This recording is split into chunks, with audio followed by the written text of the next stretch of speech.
And I only applied to one hospital, and that's probably my downfall, but I did not get accepted. And from there, I was just kind of like, okay, well, what now?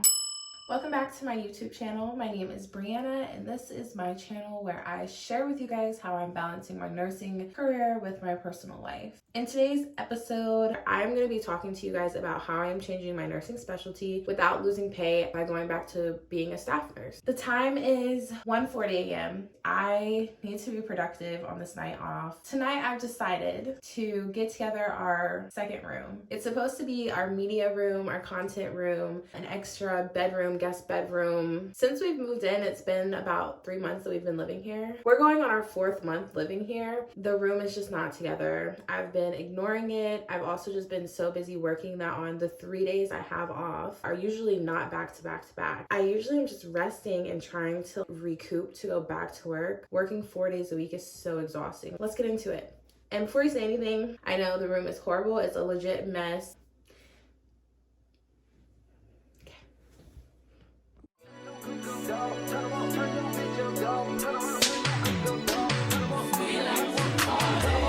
He want the scoop, she want the tea, she want the tea. I cannot speak, we keep it in street, we keep it in street. I took a It's something new for myself, and if you're burnt out and if you're tired of the specialty you're in, it is so worth it to take the time to change, because your patients deserve the best care. Or if you're not enjoying the work that you're doing and the care you're providing to those patients, then you deserve to be somewhere where you're happy, and your patients deserve to have a nurse who wants to be there helping them to the best of their abilities and with the best mental space. Today, I am talking to you about how I am changing my specialty without going back to staff nursing pay. Before I get started, don't forget to like, comment, subscribe, share, and turn your notifications on to know when I post future videos.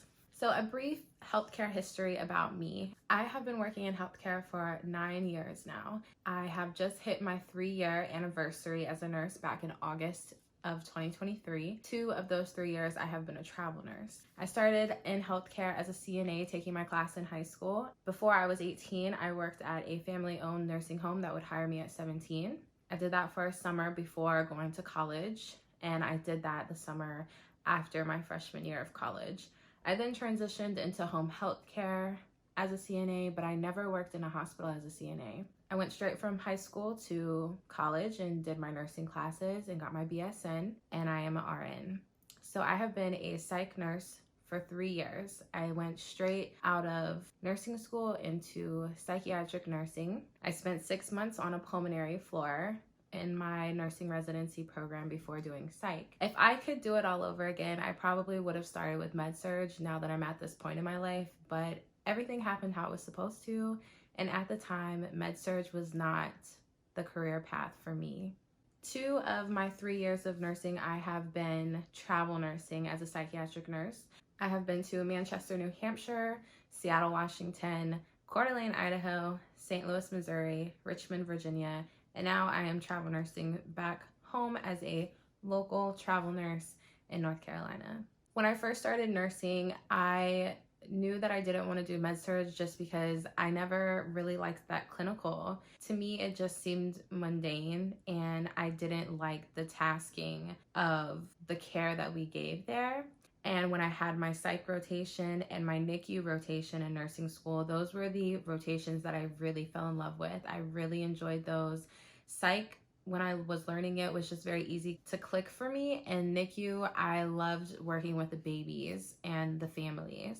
So when I graduated, I applied to labor and delivery, MedSurg, and during my labor and delivery interview, they asked, what do you like to do in your free time? At that point in my life, I was doing a lot of yoga, a lot of meditation, a lot of healing work from stuff I was going through in my personal life.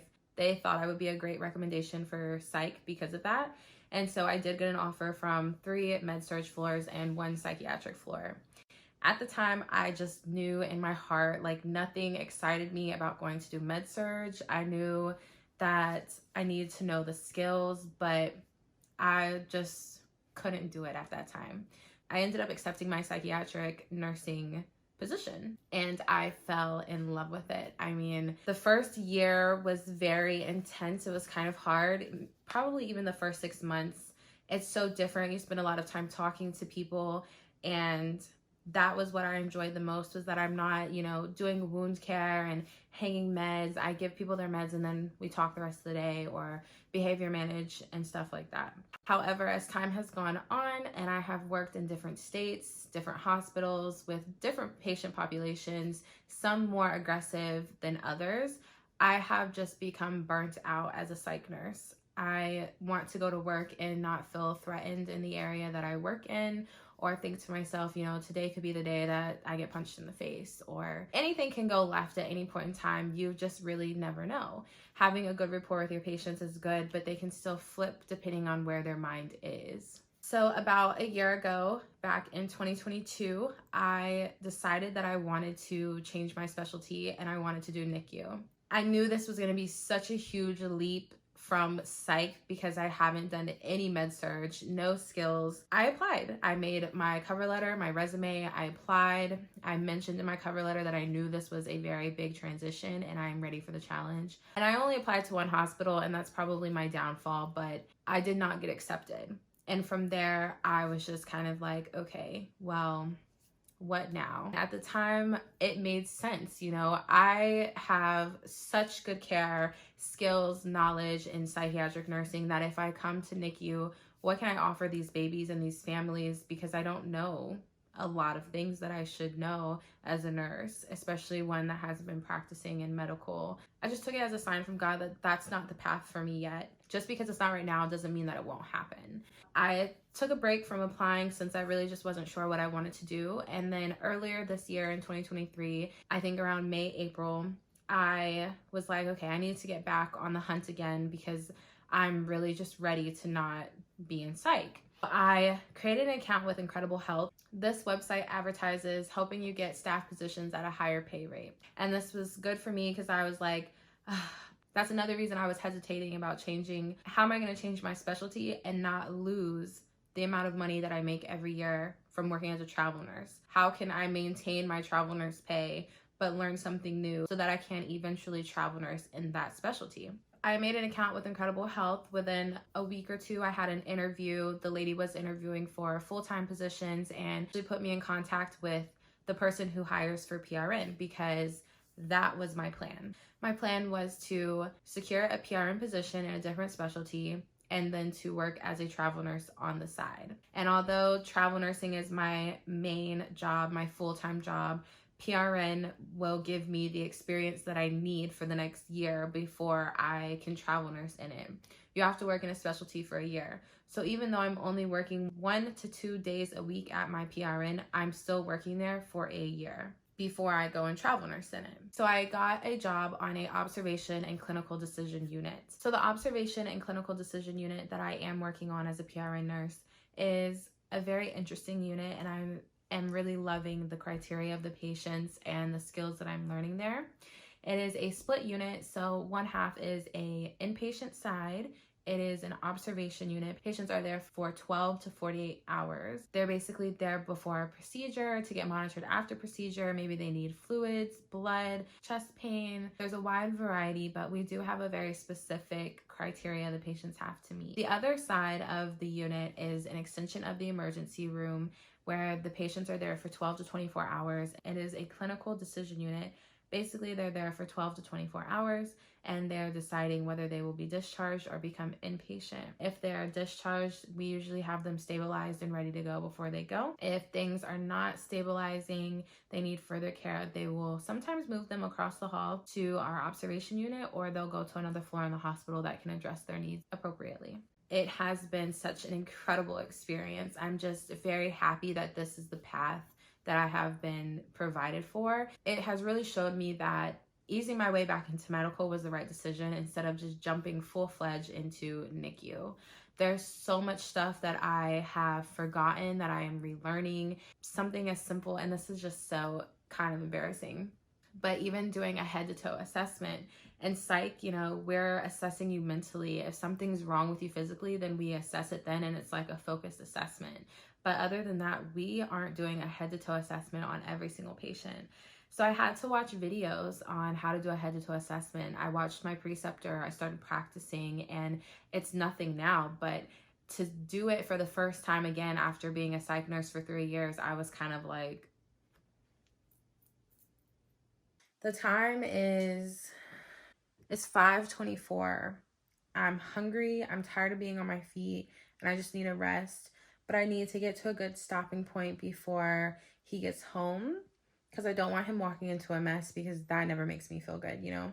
So I'm gonna take a break and eat a snack and then just fix things up so it's not such a mess. Until I make it a mess again, going through the rest. So I have been working at my PRN for going on my 9th week, and I have been out of orientation going on my 3rd week. My 6 weeks of orientation were really good. I started working there before I started a travel contract, so I was able to work full-time hours there every week, which really helped me progress and learn.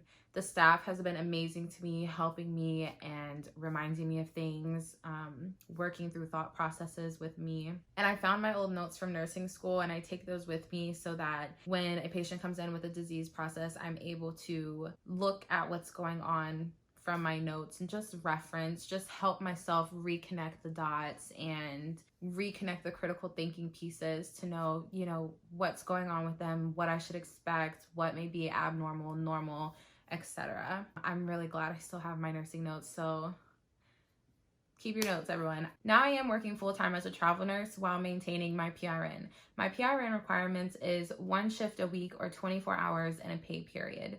A 2-week pay period. This PRN is a little bit more demanding than other PRN positions that may require 4 shifts in a 6-week period compared to what I am doing, which is 2 shifts in a 2-week period. So I am working 4 days a week, and that is something that's new with me. I usually stick to my 3 and pick up overtime when I feel like it, but I don't have a choice now. But this is what I'm doing so that I can get the experience, and this is keeping me from losing travel nursing pay. So I go there once a week, and then the other 3 nights a week I go to my travel contract. I will say maintaining my schedule and my life balance has probably been the hardest it's ever been, because I drive an hour to work every day, which takes 2 hours out of my day to sleep and do the other things that I want to do with myself. I just don't get the chance to rest and then utilize the next coming days to do the things I want to do and then get prepared to go back to work. I like my days together, but I digress. The way that I'm choosing to do it may not be what's best for everyone else, but this is just the way that I have found that I can maintain my finances and continue contributing towards my future goals without taking such a big pay cut. So that's how I'm changing my specialty. At my PRN, we have the option to become an internal contract nurse through them. Basically, travel nurses get a stipend and internal contract nurses do not. They do get a higher base pay rate. So instead of working for, say, $44 an hour, you're getting paid $70 to $90 an hour. When I talk to the internal and the external travel nurses at the job, they're basically making roughly about the same amount of money. There's just more taxes that come out of the internal contract nurses' pay because there is no stipend. Because I have the option to be an internal contract nurse there, I don't know how long I will stay as a travel nurse in Psych. So that's how I'm changing my specialty, and hopefully a year from now, I will get to travel nurse in that specialty with more variety than I have in psychiatric nursing. And I'm very excited for that. It's something new for myself, and if you're burnt out and if you're tired of the specialty you're in, it is so worth it to take the time to change, because your patients deserve the best care. Or if you're not enjoying the work that you're doing and the care you're providing to those patients, then you deserve to be somewhere where you're happy, and your patients deserve to have a nurse who wants to be there helping them to the best of their abilities and with the best mental space. That is how I am changing my specialty without going back to staff nursing pay. If you have questions, please leave them below, and thank you for tuning in. I'll catch you on the next video. Okay, so this is where we are ending the project. I found a bunch of clothes behind the bed. There's a suitcase in the bathroom I still have not gone through, but I would say I've made a lot of progress. The closet is nice and organized for now. So we'll see.